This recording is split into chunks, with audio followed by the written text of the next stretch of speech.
This is Access Radio Chicago, 1470 AM, WCFJ, Chicago Heights.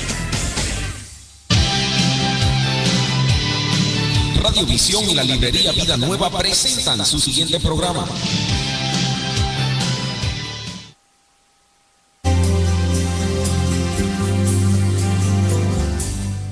Bienvenidos a nuestro espacio radial, Conocer, Creer y Vivir, donde juntos con la Biblia en la mano conoceremos más de la santa palabra de Dios para creerla y para vivirla.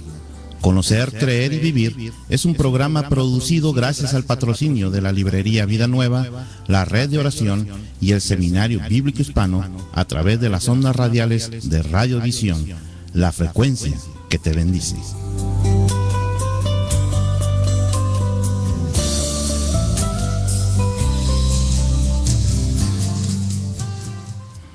Muy buenas y bendecidas tardes tengan todos ustedes, feliz inicio de semana. Hoy es lunes 30 de septiembre del año 2013 y estamos muy contentos de poder iniciar una emisión más de su programa Conocer, Creer y Vivir a través de esta estación de Radio Visión, la frecuencia que te bendice, y también le recordamos que puede vernos y escucharnos a través de la internet en el www.radiovisionchicago.com, www.radiovisionchicago.com, en esta aventura tan hermosa que se llama El Libro de los Hechos, que estamos estudiando versículo por versículo, estamos yéndonos a la profundidad del detalle, precisamente para que podamos analizar y para que podamos comprender mucho mejor, Marta, lo que Dios tiene para nosotros en nuestros días a través de esta historia tan fascinante que es el Libro de los Hechos. Y te saludo con mucho cariño. ¿Cómo estás, Marta? Buenas tardes. Qué gusto, Oscar, saludarte en esta nueva semana y sobre todo saludar a todos los que nos escuchan a través de la radio. Bendiciones a todos ustedes, que esta semana sea una semana de vida nueva y de caminar en el Espíritu, así que qué bueno que estamos aquí con ustedes y por la facilidad que nos dan de entrar a sus hogares, a su oficina, a su lugar de trabajo, no sé dónde se encuentran, pero que nos están escuchando a través de la radio. Así es, a través de la radio, a través del internet, estamos ahí en comunicación. Y si visita la página de internet de Radio Visión, la librería Vida Nueva, entonces usted puede darle clic ahí al icono donde dice YouTube, y entonces este mismo programa, si usted no lo pudo escuchar a esta hora porque estaba en el trabajo, la hora de lonche, qué sé yo, entonces usted lo puede escuchar y ver más tarde cuando le da clic a al icono de YouTube. Puede escuchar y ver este programa y todos los programas de la buena programación de Radio Visión, la frecuencia que te bendice. Y Marta, ¿cómo va todo por el Seminario Bíblico Hispano? Pues bien, gracias a Dios, muy contentos de poder servir a la Iglesia del Señor, sea esta iglesia presbiteriana, metodista, bautista, pentecostal, independiente, luterana, estamos sirviendo al Señor. Así que las clases continúan. Estamos ya bastante avanzado el semestre, pero aquellas personas que nos escuchan, pastores, líderes de algún ministerio que quisieran entrenar a sus líderes laicos, pueden llamarnos al seminario y con mucho gusto podemos platicar, sentarnos con ustedes, ofrecerles los diferentes programas que ofrece el seminario y pensar en llevar al seminario a su iglesia en lugar de que la iglesia venga al seminario. Esa es una cosa. La otra cosa bien importante es el programa de Lazos de Familia, que está entrando en su último año, auspiciado por el gobierno federal. Vamos a continuar ofreciendo los talleres, pero ahora ya sin el auspicio del gobierno federal, y esto quiere decir que estos talleres son gratuitos para todas las iglesias que deseen que sus parejas y que sus personas solteras mayores de 18 años quieran tener un entrenamiento para poder relacionarse mejor con su posible pareja, o también entre las parejas poder hacer una vida mejor, más placentera y de mayor comunicación entre ellos. Así que usted nos puede llamar al seminario y le voy a pedir que tome nota del teléfono del seminario, que es el 773-385-8364. 773-385-8364. 773-385-8364, el teléfono del Seminario Bíblico Hispano. O también, si usted tiene acceso a la internet, puede localizarlo en el www.sbhchicago.org. www.sbh de Seminario Bíblico Hispano, www.sbhchicago, todo junto, y usted va a poder encontrar ahí toda la información pertinente acerca de todo el currículum que ofrece el Seminario Bíblico Hispano para que la Iglesia de Cristo esté bien fortalecida y sobre todo, Marta, como es el enfoque del seminario, bien fundamentado en la santa palabra de Dios. Efectivamente, comprometidos con la verdad, realmente seleccionando con mucho cuidado los miembros de la facultad, no tan solo por sus credenciales académicas, sino también por su integridad en la enseñanza de la misma. Así es.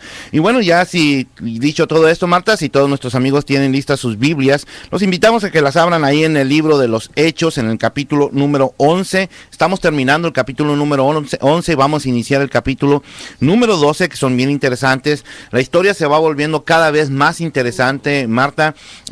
Lucas lo sabe narrar de una manera tan extraordinaria que nos va haciendo como suceden, perdón por la comparación, pero como sucede con las novelas donde uno se va, las novelas que uno lee, las lecturas, donde uno está leyendo y se está picando y ya no quiere dejar de seguir leyendo, quiere seguir, ¿qué va a pasar? ¿Qué sigue? Y bueno, nomás un capítulo más, y así está uno.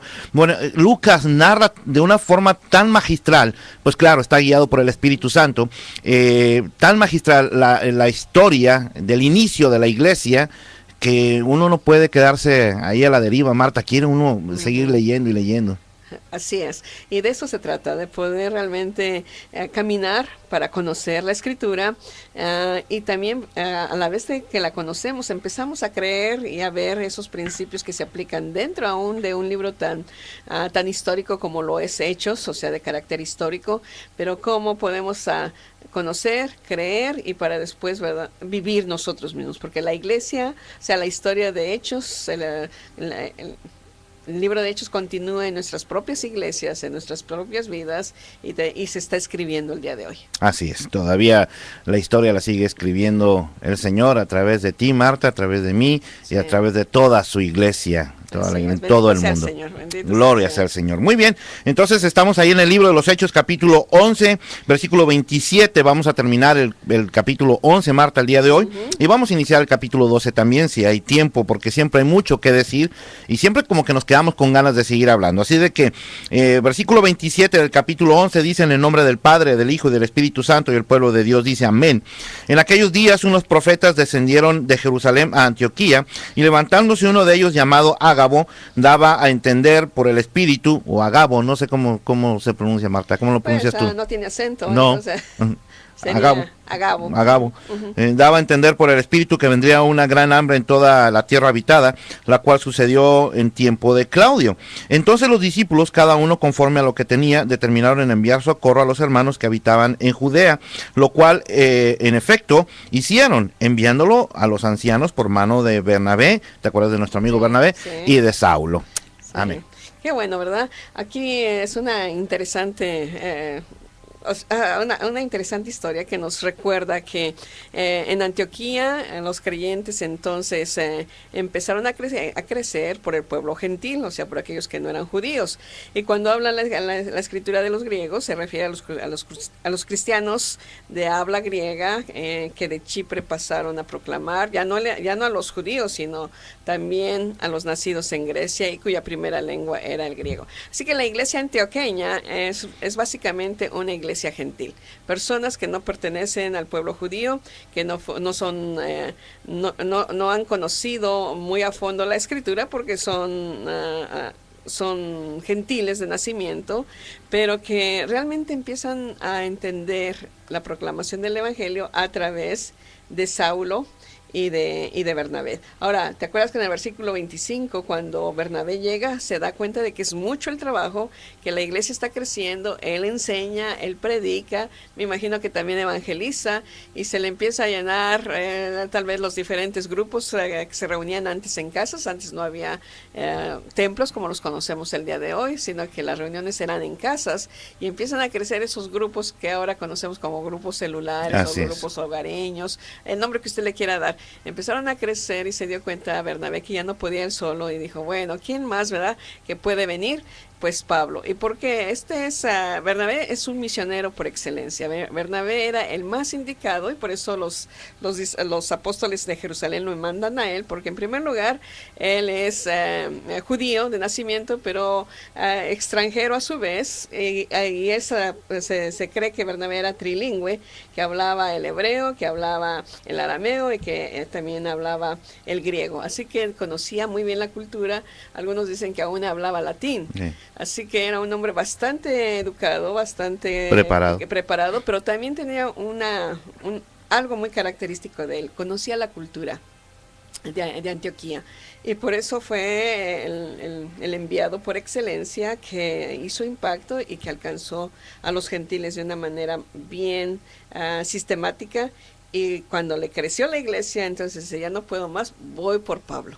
Y se trajo al gran Pablo, y dice aquí en el versículo 27 que leíste: en aquellos días unos profetas descendieron de Jerusalén a Antioquía, y levantándose uno de ellos, llamado Agabo, daba a entender por el Espíritu que vendría una gran hambre en toda la tierra, la cual sucedió en tiempo de Claudio, el emperador Claudio, el emperador romano. En ese tiempo efectivamente hubo una gran hambruna en la parte de Palestina, y entonces la iglesia antioqueña responde a ese llamado.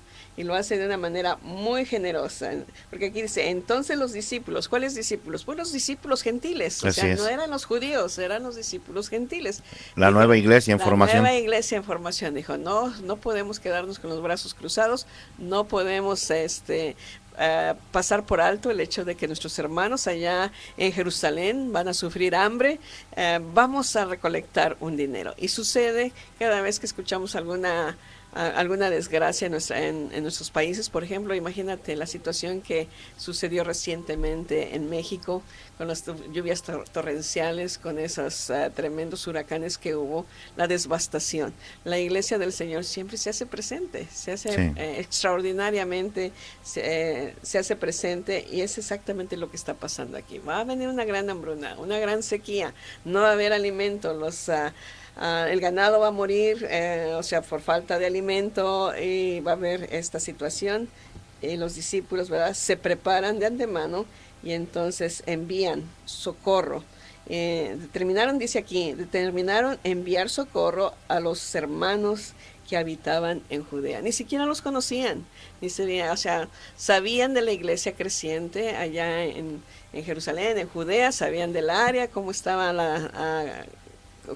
compuesto. Seguramente muchos de ellos habían visitado, es muy posible, Jerusalén, el área de Judea, pero no conocían a sus hermanos, y aún, ¿verdad?, en ese desconocimiento ellos deciden levantar esta ofrenda y enviarla con mucho afecto.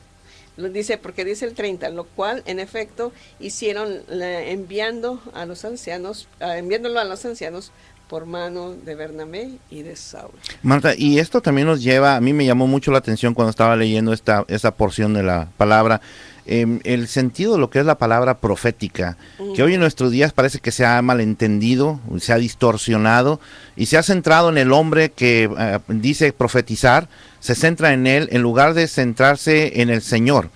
Aquí el sentido de la palabra profética, Marta, es mover a la acción. En este caso, puede ser, Dios ha hablado palabra profética para mover al arrepentimiento, como lo hizo con Isaías, con Ezequiel, con Jeremías, para provocar el arrepentimiento. Sí. Pero aquí en este caso lo está haciendo para provocar una acción, es decir, va a suceder esto, la iglesia tiene que moverse, y entonces Dios empieza a mostrar que Él está en cuidado de su iglesia. Ese es el sentido de la palabra profética, tan así que ni siquiera se menciona el nombre aquí de quién fue el que profetizó. Así es. O sea, no se centra en esa persona. Efectivamente, ¿no? Y entonces realmente no se habla de que quiénes eran los profetas, cuáles eran sus nombres, aunque menciona solamente el nombre de uno de ellos. Y dice, ¿verdad?, que daba a entender por el Espíritu. O sea, sí. Agabo daba a entender por el Espíritu que vendría una gran hambre en toda la tierra habitada. Y efectivamente no pide para él. Fíjate qué interesante, sí. ¿No? O sea, no dice, vengan los diezmos, yo los llevo, vengan las ofrendas, yo las llevo. No, simple y sencillamente hacía una demostración, una profecía, anunciaba lo que iba a venir para, como bien dijiste, mover a la iglesia a la acción. Pero no para beneficio de él. No, Ajá. sino para beneficio de la iglesia. Y como una demostración de que Dios está en cuidado de la iglesia. Esas fueron las palabras que el Señor Jesús le dijo, ¿te acuerdas a Pedro, no? Cuando le dijo, tú eres Pedro y sobre esta roca edificaré mi iglesia y las puertas del Hades no prevalecerán sobre ella. O sea, el que tiene cuidado de la iglesia es el Señor Jesucristo. Y entonces por eso todo, Marta, todo lo que hacemos nosotros debe de apuntar hacia la figura del Señor Jesucristo y no hacia la figura del hombre. El centro de todo lo que hacemos se llama Cristo Jesús. La razón de todo lo que hacemos se llama Cristo Jesús. El jefe de la iglesia se llama Cristo Jesús. El que está sentado en el trono se llama Cristo Jesús, y solamente a él rendimos gloria, honra, alabanza y honor, Marta. Efectivamente. Y es ese en respuesta a ese amor que Cristo nos tiene a nosotros, ¿no? Segunda de Corintios 5, 14 y 15, porque de tal manera el amor de Cristo nos constriñe. O sea, no es el amor que nosotros le tenemos a Cristo, sino que el amor que Cristo nos tiene a nosotros, que nos moviliza hacia una acción de bendición para los demás. En ese sentido, movilizó a la iglesia gentil para enviar recursos a la iglesia judía para que durante el tiempo de la hambruna no tuvieran hambre. Dios se mueve, Dios cuida a su pueblo, como muy bien apuntas. Dios está en control de todas las cosas. Y Marta, en el capítulo 12 también es un capítulo muy interesante porque también es parte de un marco histórico. Aquí vamos a ver entonces al primero de los discípulos que mueren en el martirio. Por cierto, la palabra testigo en griego se dice mártir, de donde obtenemos nuestra palabra en español mártir. Así que un testigo es aquel que lleva el nombre de Cristo, no importa las consecuencias. Se está dispuesto a dar la vida por él. Y bueno, aquí vamos a ver cómo era el trabajo de estos hombres y mujeres de aquel tiempo, Marta, llevando el Evangelio de Cristo, sufriendo la persecución, orando para que el Evangelio de Cristo pueda ser extendido por todas partes del mundo, nunca pidiendo para ellos fortuna, riqueza, ni cosas por el estilo, no centrados en ellos, sino centrados en Cristo y llevar el Evangelio del Señor Jesucristo a todo aquel que está perdido. Ese es el sentido del Evangelio, y ese es el sentido de lo que Lucas quiere enseñarnos a nosotros como la iglesia moderna. No centrarnos en nosotros, Marta, aquí no se trata ni de ti ni de mí, se trata de Cristo, y hay que llevar su nombre aún a costa de sufrir persecución y martirio. Dice así el capítulo número 12, Marta. Dice, en aquel mismo tiempo, el rey Herodes echó mano de algunos de la iglesia para maltratarles, y mató a espada a Jacobo, hermano de Juan. Y viendo que esto había agradado a los judíos, procedió a prender también a Pedro. Eran entonces los días de los panes sin levadura. Y habiéndole tomado preso, le puso en la cárcel, entregándole a 4 grupos de 4 soldados cada uno para que le custodiasen, y se proponía sacarle al pueblo después de la Pascua. Así que Pedro estaba custodiado en la cárcel, pero la iglesia hacía sin cesar oración a Dios por él. Esta es una historia que realmente, después de ver el gozo de la iglesia antioqueña creciendo, vemos la realidad en Jerusalén. Y la realidad en Jerusalén es que la iglesia de Jerusalén está siendo perseguida mayormente o sea, la persecución se centra en los líderes de la iglesia.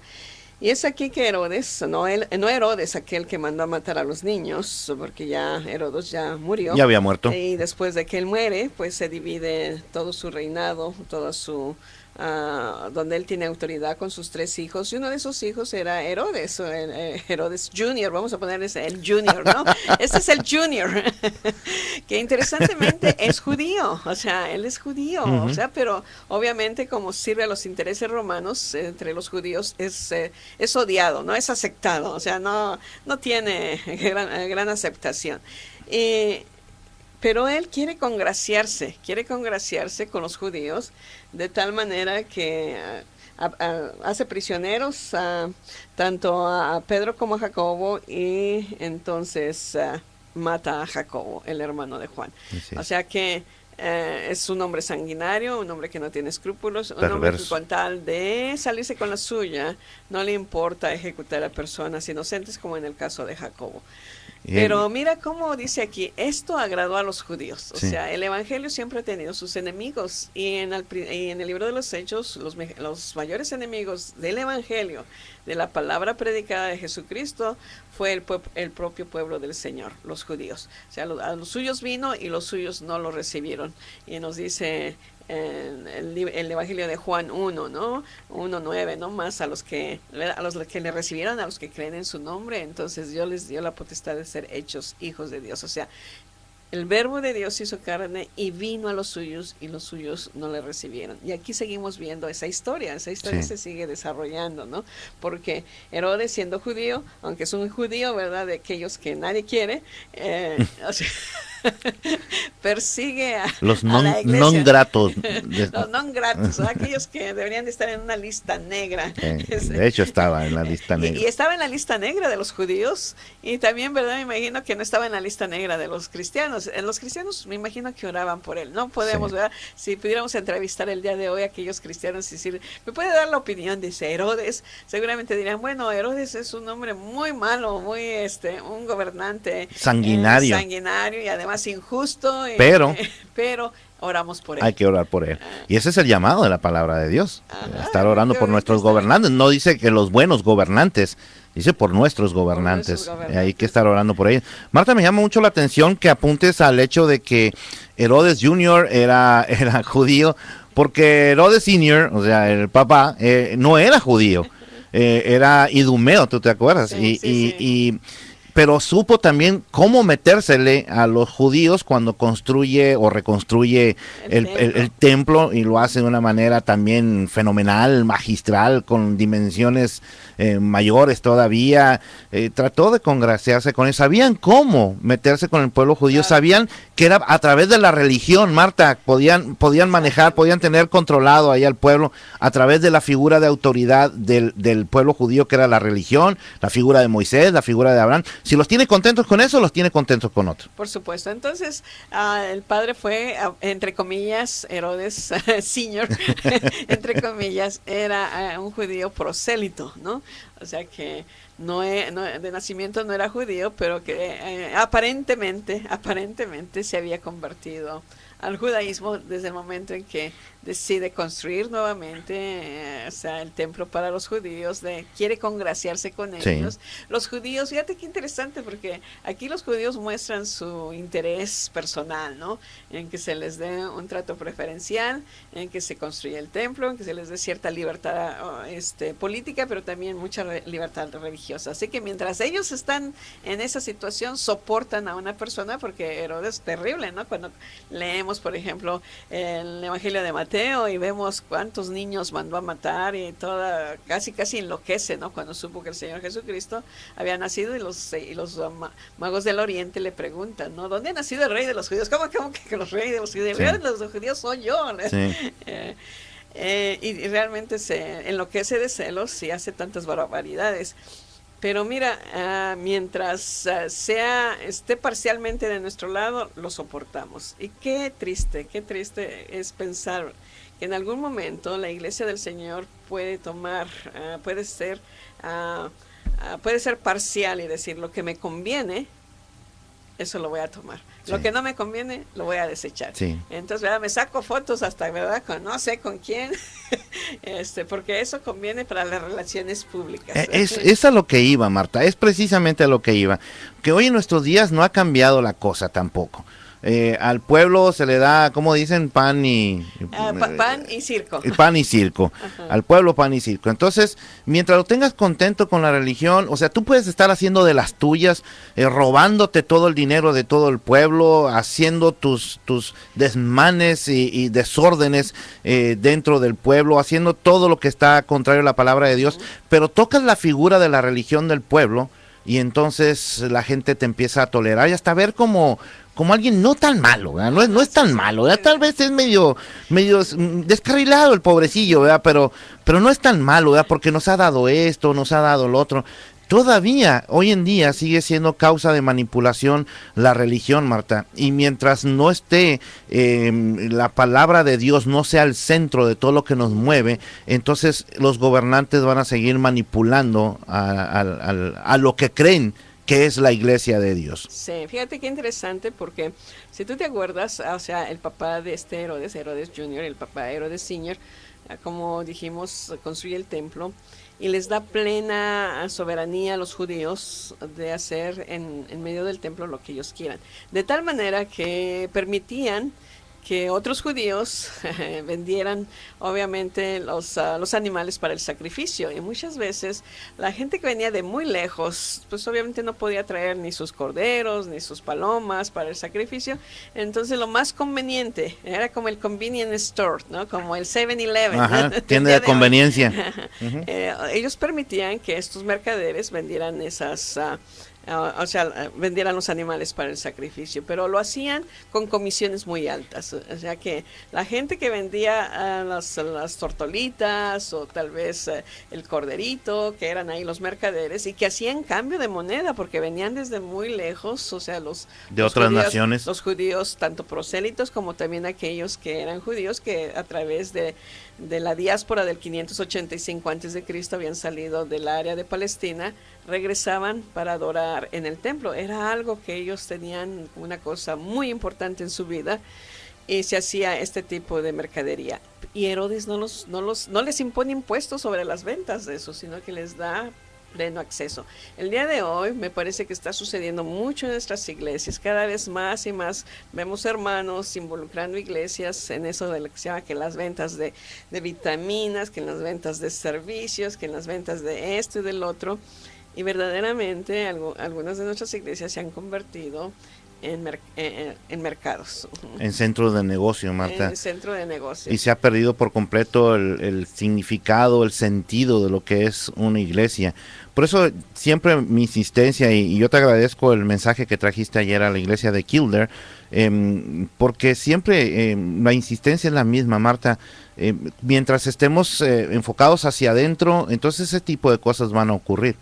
Mientras esté enfocada la iglesia en el hombre, que sea homocéntrica en lugar de ser cristocéntrica, es decir, Dios está aquí para hacerte todo lo que tú quieras, en lugar de enseñar lo que enseña la palabra de Dios y enseñar que tú eres el siervo, por lo tanto tú eres el que sirve, tú eres el esclavo, que esa es la palabra correcta en griego, doulos o doulos en griego, que significa esclavo, y el esclavo no pone condiciones, el esclavo no reclama derechos, el esclavo no anda pidiendo para él, el esclavo está pendiente de qué es lo que su amo quiere para tenerlo agradado, para ser agradable siempre delante de él. Y se ha perdido eso, Marta, se ha vuelto un centro de negocios, se ha vuelto un centro social, se ha vuelto de todo menos una iglesia. Efectivamente, y por eso dice aquí, y viendo, versículo 3, lo que leíste, ¿no? Y viendo que esto había agradado a los judíos, procedió a prender también a Pedro. Eran entonces los días de los panes sin levadura. Así que, o sea, mata a Jacobo. Los judíos están felices porque matan a Jacobo. Y se chifla. Se chifla y coge a Pedro, ¿verdad? Es. Y entonces, habiéndolo tomado preso, lo puso en la cárcel, entregándole a 4 grupos de 4 soldados para que para que le custodiaran, y se proponía sacarle al pueblo después de la Pascua. Así que esta es una situación donde Herodes, hijo, está planeando cómo complacer a los judíos para entonces tener mayor popularidad, tener el favor de los judíos y también el favor del pueblo, y no tener entonces ningún tipo de estorbo para mis propios beneficios. Él tenía su agenda bien escondida. Sí. Y Marta, bueno, ya estamos llegando al final del programa. El viernes vamos a ver una historia de esas historias tan hermosas que contiene la Biblia, que tienen un toque humorístico, aunque tienen una gran enseñanza, porque la Biblia es así. Para todos aquellos que piensan que la Biblia es aburrida, pues no, están súper equivocados. Tiene unas historias tan hermosas, tiene historias de amor, tiene historias románticas, tiene historias de guerra, tiene historias de suspenso, tiene tantas cosas en donde Dios siempre es el centro. Vamos a ver el próximo viernes cómo este hombre ya tomó a Pedro, lo está encarcelando, pero la iglesia está orando por él, y están orando porque lo liberen, y entonces lo liberan. Y entonces eso nos tiene una gran enseñanza, porque ni ellos mismos lo van a creer. Sí, así es. ¿Cómo que lo liberaron? No, debe ser su fantasma, o debe ser un ángel, ¿verdad? Es lo que dice la Reina Valera. Debe ser un fantasma, debe ser un ángel. No puede ser, él está en la cárcel, por eso, pero estás orando. Entonces a veces ni nosotros mismos creemos en los milagros, ¿no? Y eso apunta a una gran enseñanza para la iglesia el día de hoy, Marta, pero eso será cuando lo veamos la próxima semana, porque por hoy pues ya terminamos el programa. Nada más queremos recordarles, Marta, a todos nuestros amigos y amigas que nos escuchan, que este programa, patrocinado también por la librería Vida Nueva, se encuentra localizada en el 2909 a norte de la Central Avenue, aquí en Chicago, Illinois. Y créame, usted puede venir y formar aquí su biblioteca completa. 2909 al norte de la Central Avenue en Chicago, Illinois. Una librería bastante completa, bastante grande, pero sobre todo excelentemente bien atendida por su propietario, nuestro hermano pastor Gregorio Gallego, nuestro hermano y amigo Gregorio Gallegos. Así que en nombre de todo el equipo de producción, Marta, de Radio Visión, de su servidor Oscar Salinas, de Marta Polo. Queremos darle las gracias a todos ustedes por su sintonía de este programa y los invitamos a que nos sintonice nuevamente el próximo viernes de 1 a 1:30 de la tarde aquí en Radio Visión, la frecuencia que te bendice. Hasta la próxima. Hasta la próxima. Mujer Victoriosa te invita a su 9º congreso titulado